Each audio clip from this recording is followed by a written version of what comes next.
Chapter 40. Squadron leader Malik squelched about in his flight fluid. His joints felt stiff today. He'd have to up the collagen in his Nutriflow before it started distracting him. Calling up the biostasis options, he thought his way through the drop-down lists until he found the collagen and ratcheted it up. Better. He had Ray restrained and isolated in a resin chamber. She was recently exiled, dismissed to the remilitarized zone, and it was peculiar having her aboard. Having commanded this UAV for months, his sense of self had inflated somewhat to include the vehicle under his command. It was common with AccuMesh pilots. Malik's actual name was Clarence Pym, and he wasn't aboard the multi-trillion-dollar UAV. He was hooked up to the core facility at Armagosa Data Center in the Mojave Desert, piloting remotely. Joining the team at Armagosa had been a dream come true because he no longer paid for access to the RMZ. They paid him. Steady advances in biostasis meant Clarence could remain immersed in his remote cockpit for long periods. This last stint had gone on for months now. He was thoroughly enmeshed with the machine and queasy at the thought of the foreign creature squirreled away in his resin chambers. It was like being infected with some kind of parasite. He could feel her squirming and wriggling about, struggling against the resin bonds holding her fast. Yuck. He wanted to scratch her to relieve himself. Ugh, he couldn't wait to get the wretched little fucker off his ship. The private wars had been appalling for Clarence Pym, and in many ways he was an unlikely candidate for the corporate security forces. In the history of human conflict, the private wars were some of the messiest and most haphazard. After the paper-thin concept of government went up in flames, there had followed the inevitable free-for-all power grab. Competing corporate giants marshalled their security divisions to fight for markets. Religious fundamentalists grasped for control in dozens of regions. Organised crime outfits snatched whatever they could, wherever they dared. Feral gangs and scattered militias had roamed the cities and suburbs. Like billions of others, Clarence lost his job, his home, and a good deal of his dignity.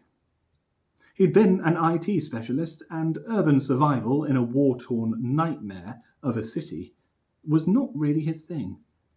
He'd suffered terrible things he didn't think about anymore.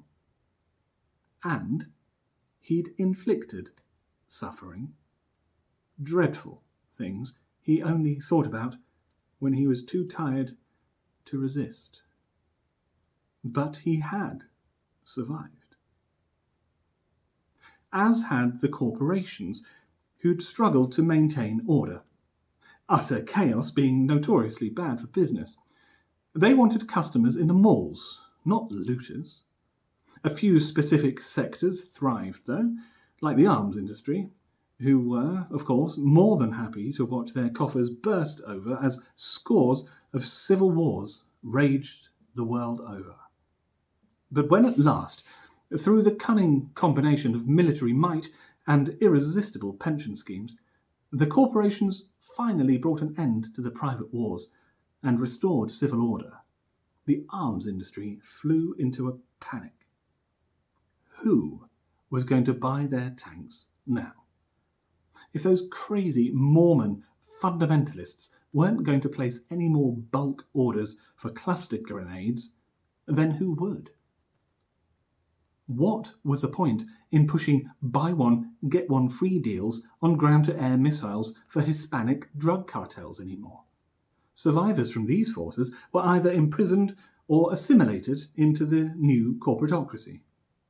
After all, nothing diffuses warmongering bloodlust like 21 days paid holiday and a subsidised staff canteen. In short, the bottom dropped out of the arms market. There were simply no customers left.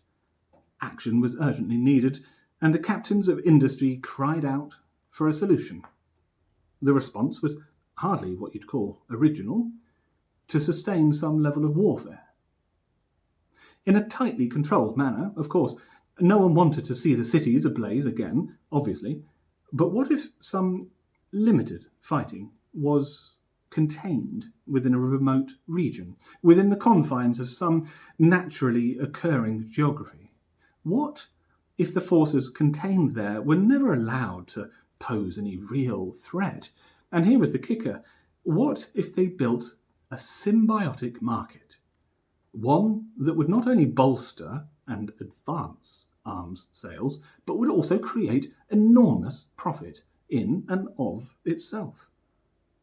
And so, Clarence Pym had found himself riding the wave of a burgeoning new industry: war tourism. An exciting new leisure activity for the new global corporatocracy. Somewhere those ambitious executives could blow off steam after the stress of the weekday office, when 18 holes at the golf course just didn't cut it. Clarence had been a regular customer from the start, one of the proto-tourists whose feedback had helped the development of the front-line excursions.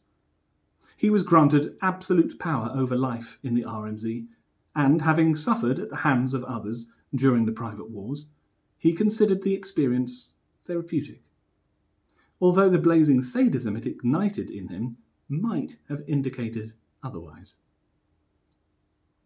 Given both his technical prowess and total commitment, being brought into the fold as an Acumesh pilot had suited Clarence perfectly. Suspended in his nutrient-rich flight fluid at the Armagosa data centre, he now spent months at a time on tour in the RMZ, piloting an unmanned aerial vehicle, UAV. Except that Clarence was left behind at Armagosa, discarded like a redundant snakeskin. Weak, vulnerable Clarence belonged to another life. In the RMZ, he was Squadron Leader Malik.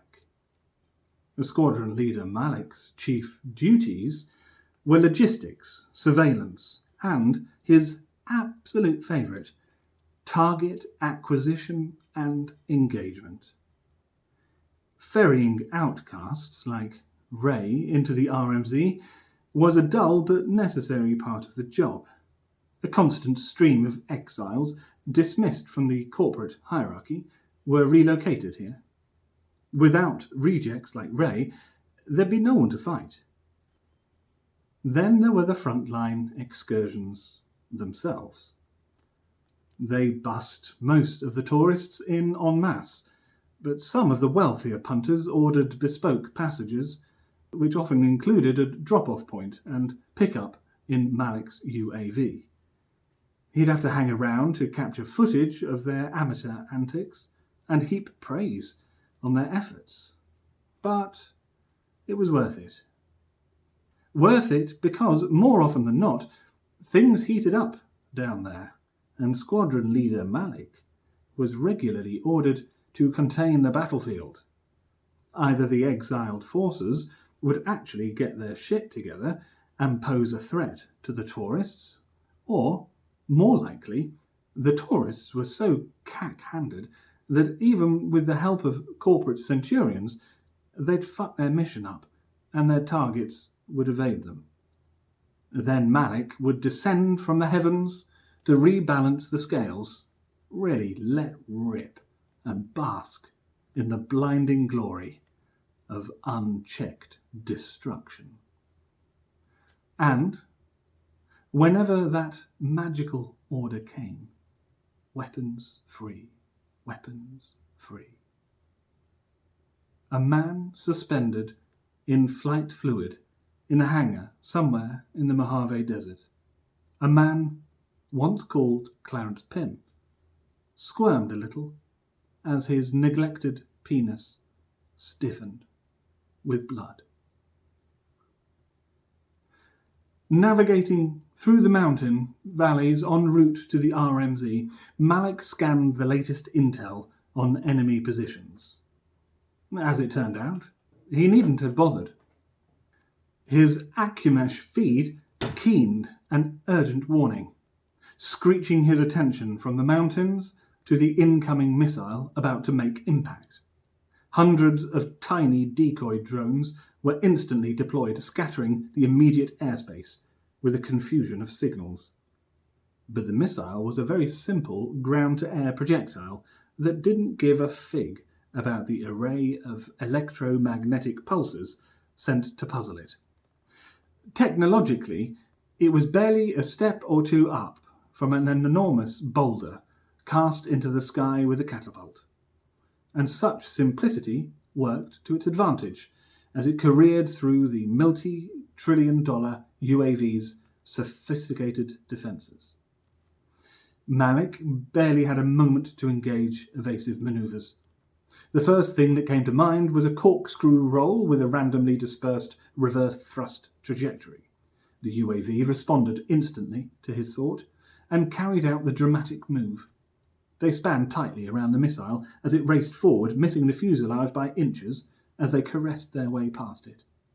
Still rolling, Squadron Leader Malik was about to right their spin when the last random thrust of his manoeuvre took him by surprise and sent the craft wheeling towards the forested walls of the valley. He thought the craft out and away from the mountainside, scooping the belly of the UAV from its collision course and brushing the snow from the treetops dressing the cliffs. It was an accomplished feat of piloting, totally intuitive, a masterclass in the symbiosis of mind and machine that would have provided trainee pilots with a challenging sim for years to come. Had Squadron Leader Malik not then flown straight into a clutch of boulders plummeting down the valley, massive granite boulders just now released from the rock face they'd occupied for millennia by a missile detonating rudely upon them. The next few moments were very loud and very destructive.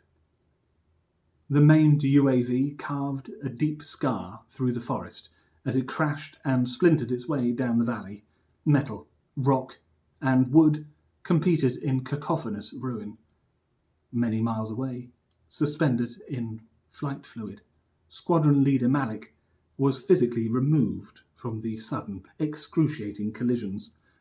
However, his intimate neurological enmeshment with the UAV sent pain scything down his cortices.